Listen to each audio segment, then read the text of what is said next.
Olá, querido jovem adventista, seja bem-vindo a mais um estudo da lição. E aí, fez o seu momento hipertexto de ontem? Meu vídeo te ajudou? Então deixa lá nos comentários que eu quero saber, tá bom? Hoje, 26 de janeiro, quinta-feira, a gente vai se aprofundar um pouquinho aqui sobre a oferta extrema que Abraão ofereceu a Deus. Quando se fala nessa oferta, a gente precisa compreender o que havia por trás de toda aquela situação em que Deus pede a Abraão para entregar o seu filho, tá? Então, o complemento que eu vou trazer para vocês é aquele, né, de sempre que eu tenho trazido, porque toda a história dos patriarcas está escrito aqui, por isso que o nome do livro é Patriarcas e Profetas.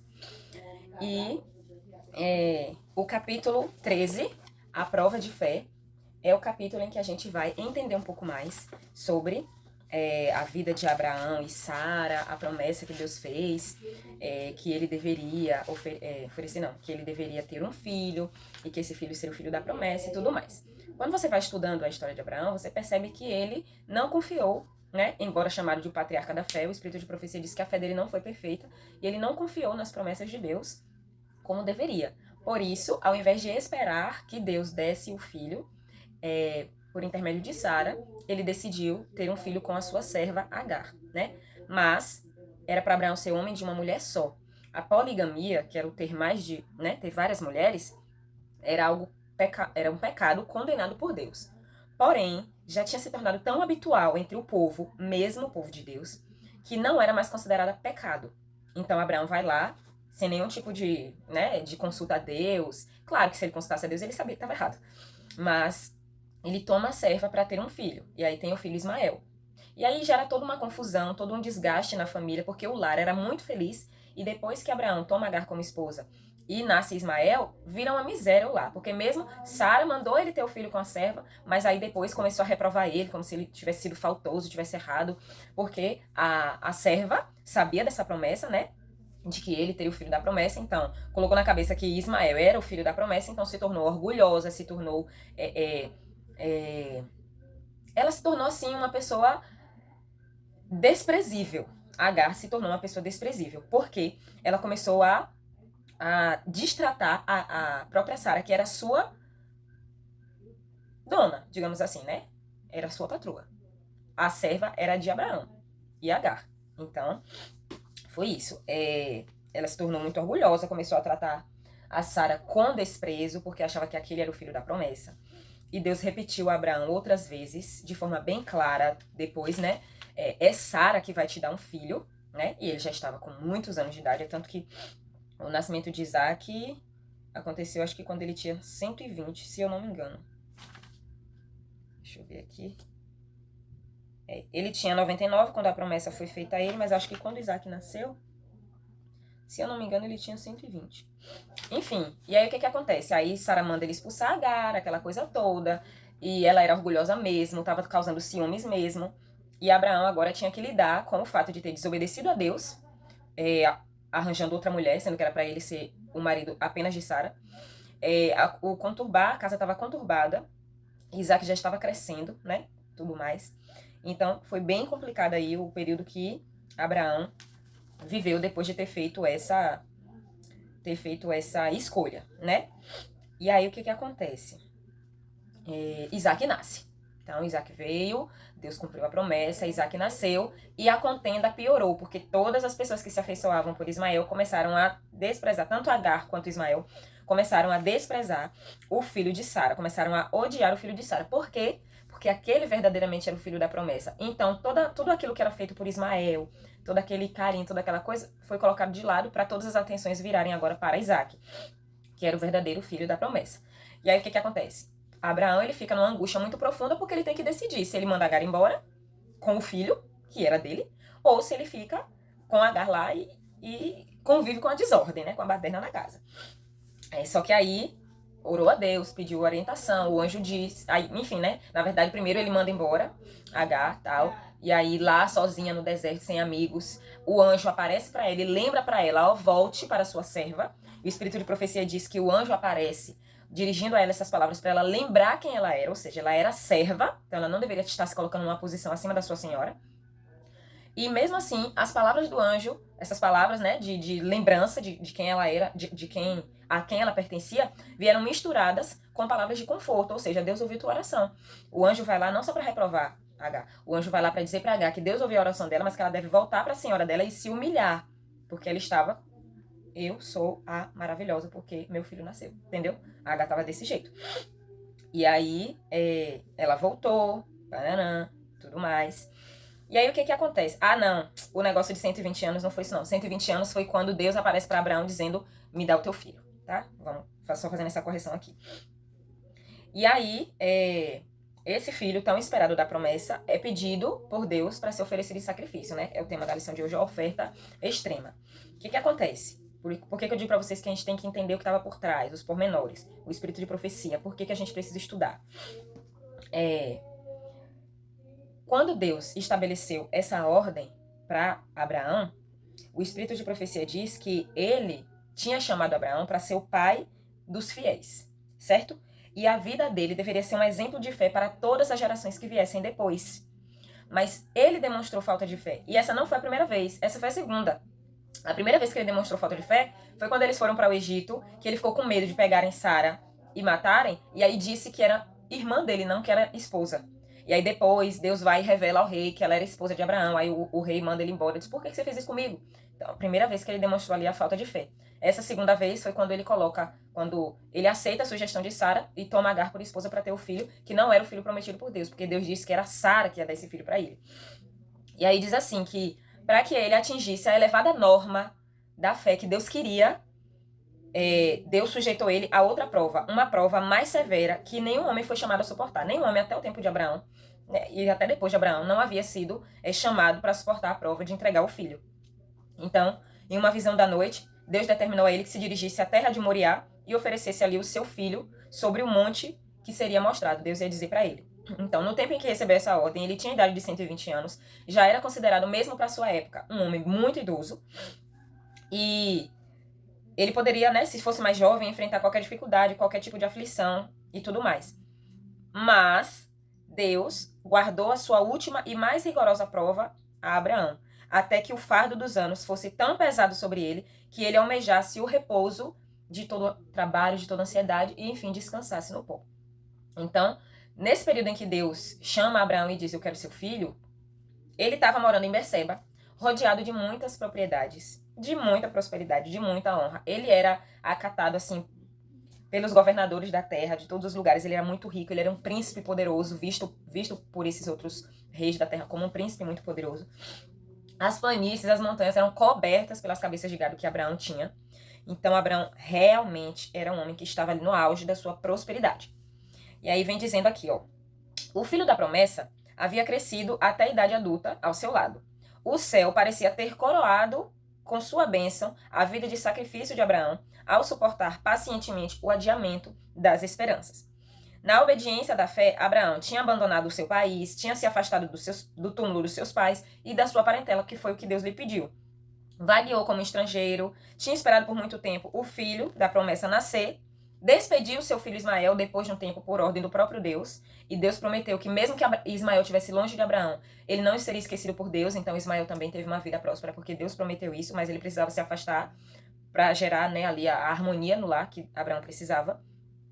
E agora, quando tudo que Abraão tinha, tudo que ele mais desejava, que era um filho, ele tinha, Deus vai lá e diz para ele assim, agora eu quero teu filho. E aí Ellen White diz aqui que a ordem deveria ter contorcido angustiosamente o coração do pai, porque Isaac era a luz do lar, era a consolação da velhice e, acima de tudo, era o herdeiro da promessa.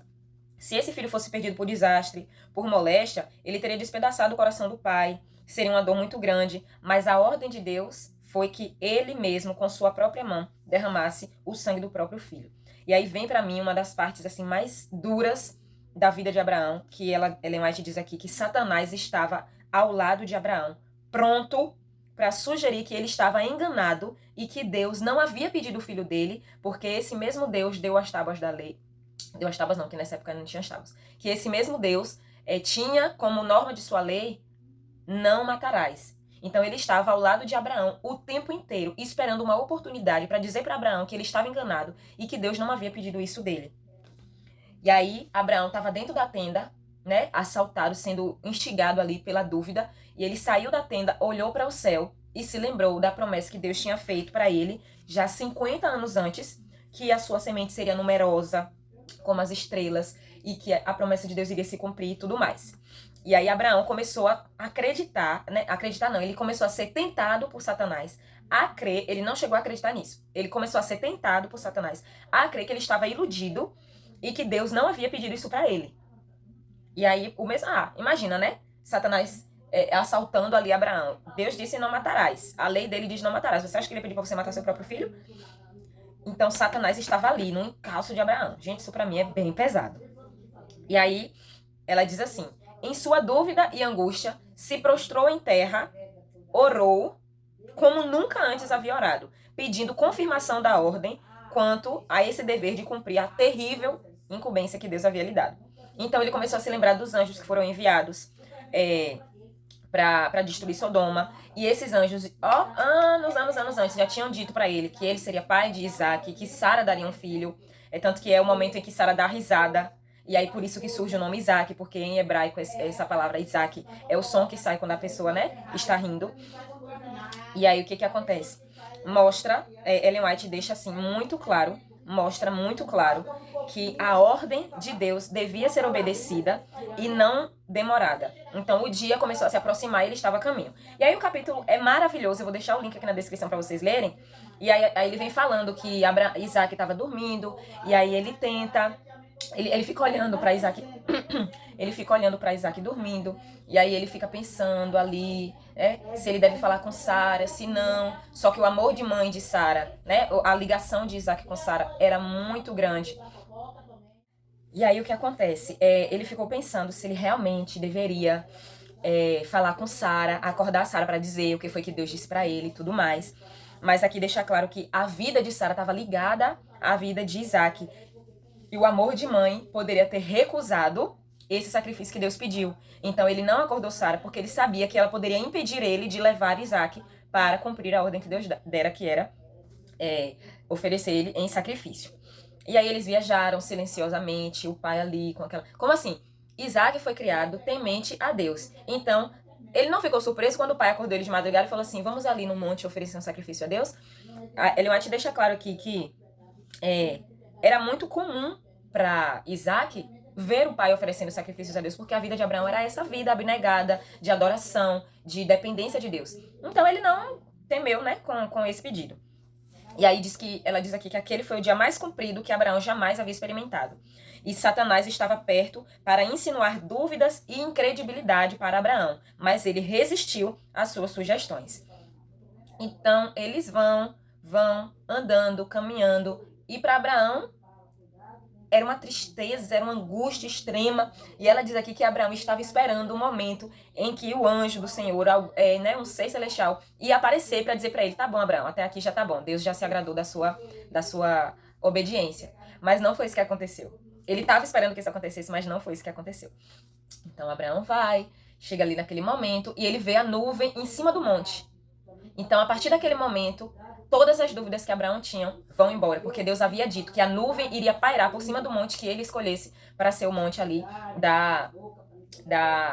do sacrifício. Então, quando ele vê a nuvem pairada por cima do monte, ele tem a certeza de que aquela voz que ele ouvia era a voz de Deus, era a voz do céu, pedindo para ele entregar o seu filho.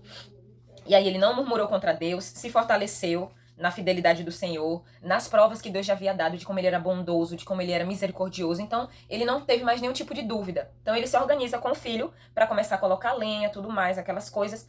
E Isaac, como já estava acostumado com essa vida de adoração e sacrifício, ajuda o pai ali, organiza tudo. Aí chega a hora que Isaac pergunta assim, pai, cadê o cordeiro? Tá tudo aqui, lenha, cutelo, tá tudo aqui.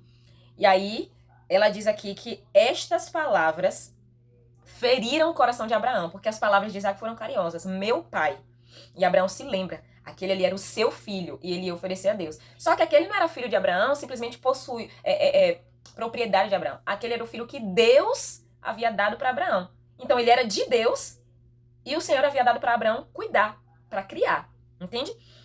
E aí ele diz assim, Deus proverá para si o cordeiro do holocausto, meu filho. Então colocaram tudo, depois que já estava tudo pronto, aí Abraão, ela diz aqui, Abraão com a voz trêmula desvendou ao seu filho toda a mensagem divina. E foi com terror e espanto que Isaac soube do que iria acontecer com ele. Mas ele não resistiu, não se colocou em oposição. Ele poderia ter escapado desse destino se preferisse fazer isso. Abraão estava já ancião, ferido pelos pesares, cansado, exausto, e mais exausto ainda por causa daqueles 3 dias de viagem para ir oferecer o filho em sacrifício. E ele poderia não chocar a vontade dele com a vontade de Isaac. Se Isaac tivesse dito assim, pai, eu não quero, Abraão deveria ter aceitado, né? Ele poderia ter aceitado, é o que ela diz aqui.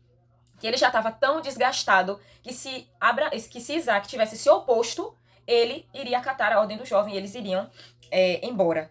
Mas Abraão educou Isaac. E ela diz aqui, Isaac tinha sido educado desde a meninice a ser obediente, pronto e confiante. E ao ser o propósito de Deus manifesto perante ele, Isaac se entregou com voluntária submissão.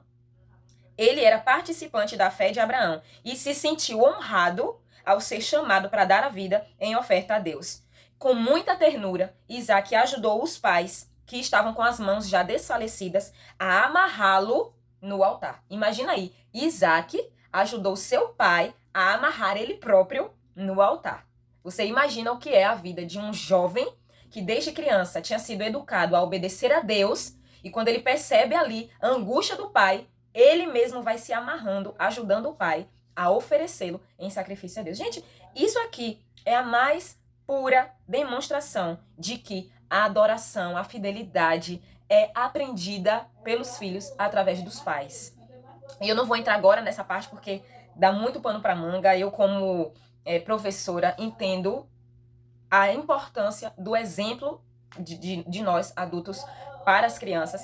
Eu já passei por diversas situações em sala de aula que eu observava e eu falava assim, quem te disse isso? Ela, ninguém me disse, minha mãe faz assim. Ou muitas vezes as crianças estarem brincando de escolinha e elas imitarem a gente, aquilo que a gente faz em sala de aula, e eu falar, meu Deus, elas estão aprendendo tudo apenas observando.